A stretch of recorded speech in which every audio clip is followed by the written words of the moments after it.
Lunes 1 de diciembre de 2025. Tres mensajes del Evangelio de hoy, tomado del Evangelio de San Mateo, capítulo 8, versículos del 5 al 11. En aquel tiempo, al entrar Jesús en Cafarnaún, un centurión se le acercó rogándole: «Señor, tengo en casa un criado que está en cama paralítico y sufre mucho». Le contestó: «Voy yo a curarlo». Pero el centurión le replicó: «Señor, no soy digno de que entres bajo mi techo. Basta que lo digas de palabra y mi criado quedará sano. Porque yo también vivo bajo disciplina y tengo soldados a mis órdenes. Y le digo a uno, ve y va. Al otro, ven y viene. A mi criado, haz esto y lo hace». Al oírlo, Jesús quedó admirado y dijo a los que lo seguían: «En verdad les digo que en Israel no he encontrado en nadie tanta fe. Les digo que vendrán muchos de oriente y occidente y se sentarán con Abraham, Isaac y Jacob en el reino de los cielos». Palabra del Señor. Gloria a ti, Señor Jesús. Querida familia, el Evangelio de hoy nos presenta a un pagano como modelo. Óyeme bien, un pagano. Los judíos consideraban paganos a todos aquellos que no pertenecieran al pueblo de Israel. Y por eso es realmente impactante la conclusión de este Evangelio cuando Jesús dice: «Os digo que ni en Israel he encontrado tanta fe».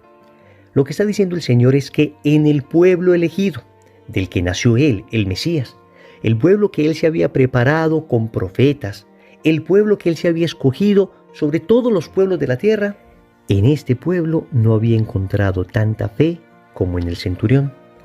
Nosotros pertenecemos al pueblo pagano, es decir, nosotros de nacimiento, de raza, no somos judíos, no somos israelitas, pero gracias a la predicación de los primeros cristianos, la fe en Jesucristo llegó a nosotros.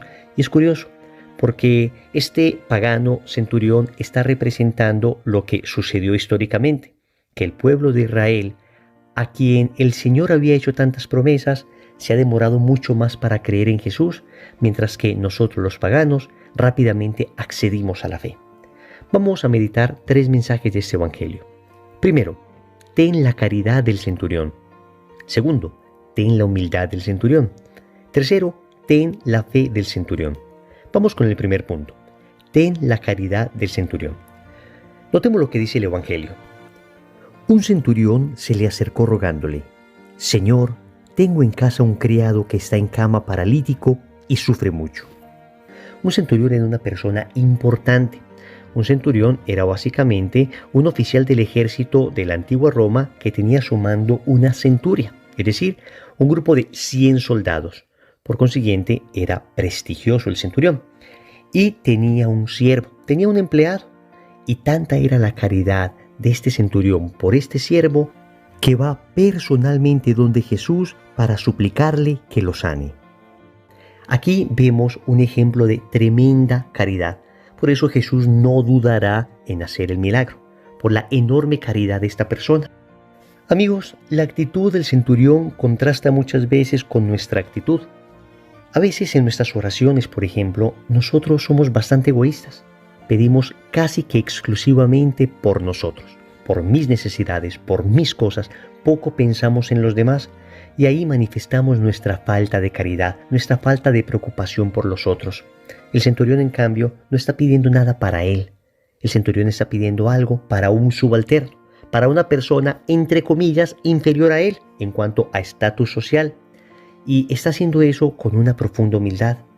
Nosotros deberíamos aprender esto del centurión y pedirle al Señor nos conceda esa enorme caridad, porque el Señor ama a las personas que piden por los otros. El Señor ama a las personas que buscan ayudar a los otros.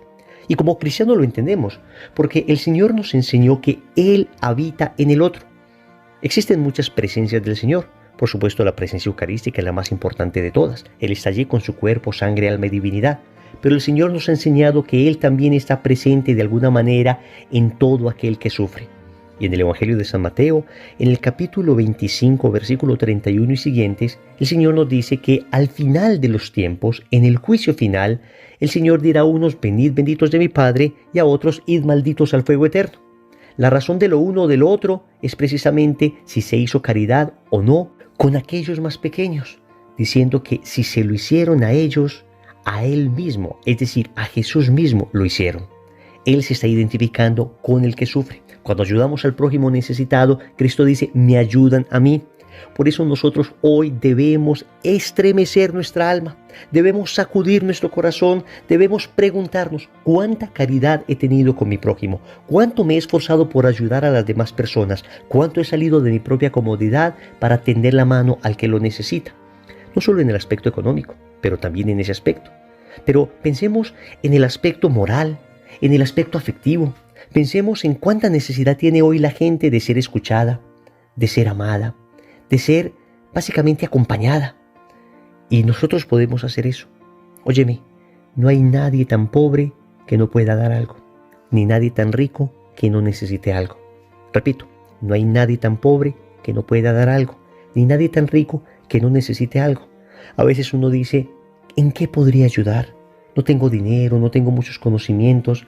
Amigos, basta un gran corazón para poder ayudar a las personas. Quien ama encuentra creativamente las formas de ayudar. Segundo, ten la humildad del centurión. Recordemos que el centurión era una persona importante, era una persona que pertenecía al ejército de Roma, un ejército poderosísimo que había logrado prácticamente conquistar el mundo.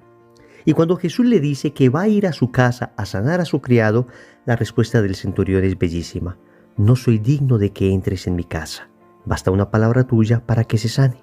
Nosotros, ¿cuántas veces vamos a hablar con Dios creyéndonos dignos de hacerlo? Exigiéndole al Señor lo que debe suceder. Casi que nosotros exigiéndole a Dios lo que Él debe hacer, lo que nos debe dar. No es la actitud humilde del centurión que le dice, no soy digno de que entres en mi casa. De hecho, la liturgia de la iglesia ha adoptado esta frase que nosotros decimos antes de comulgar. Es el reconocimiento de nuestra indignidad, la raíz de la verdadera humildad. Reconocer que yo, por mí, no merezco nada ante Dios, que Dios me lo ha dado todo de manera absolutamente gratuita, que yo siempre soy un mendigo necesitado de Dios. Óyeme bien, es cierto que soy hijo de Dios, es cierto que Él me ama como hijo, pero espiritualmente hablando, es muy correcto sentirnos como mendigos ante Él. Aunque Él nos vea como hijos, nosotros sintámonos como mendigos ante Él, como el hijo pródigo. Cuando llegó este hijo pródigo, sucio, manchado, herido por el pecado, este hijo pródigo no llegó a decir, es que yo soy tu hijo, dame lo que merezco. No, amigos, Él llegó sintiéndose un siervo. Y Dios, el Padre, lo trató como a un hijo. Esa es la actitud que debemos tener nosotros. Hemos pecado. Ha sido vergonzoso nuestro pecado contra un Dios que ha sido tan bueno y tan maravilloso con nosotros. No vengamos nosotros ahora a creer que nos merecemos todo lo que Dios nos da. Al contrario, digámosle al Señor con profunda humildad, no soy digno de que me des nada. No soy digno de que me escuches siquiera. No soy digno, Señor, de que me regales tantas bendiciones. Pero una palabra tuya bastará para sanarme. Es decir, pero agradezco, Señor, todo lo que me has dado y agradezco todo lo que me darás, si es tu santa y divina voluntad.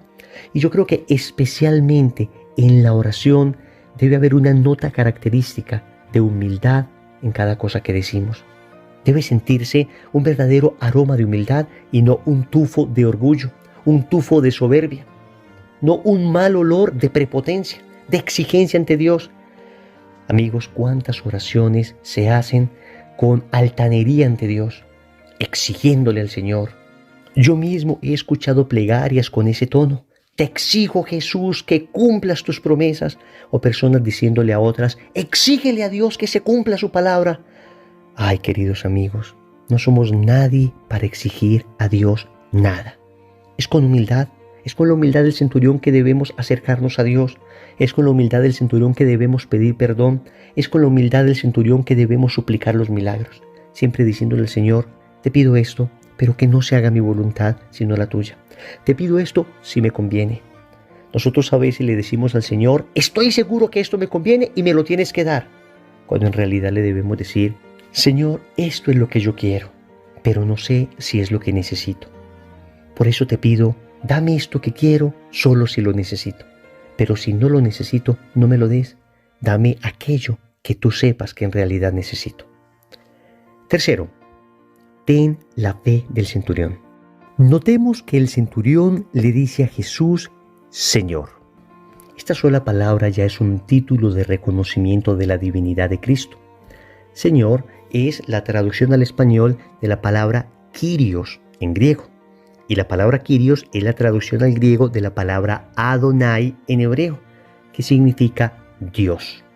En el Antiguo Testamento se le decía a Dios Señor. Pues el centurión le está diciendo Señor a Jesús. De alguna manera está reconociendo su divinidad. No sabemos si tenía algún contacto él con la fe monoteísta de Israel, si tenía ya algún tipo de conversión en su corazón hacia esta fe.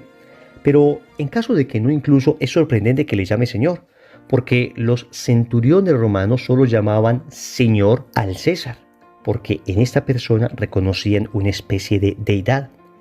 Pues el centurión está diciendo, para mí el César no es un Dios, para mí tú eres Dios. Y luego él le dice, dilo de palabra y mi criado quedará sano. Dilo de palabra, es decir, basta una palabra tuya para quedar sano. Al oír esto, Jesús se admiró de él y volviéndose a la gente que lo seguía dijo, os digo que ni en Israel he encontrado tanta fe. Y por supuesto el milagro se obró.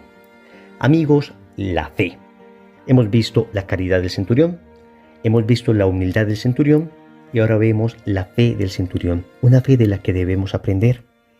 Vamos a ver, fe no es creer que sucederá aquello que yo pido. No.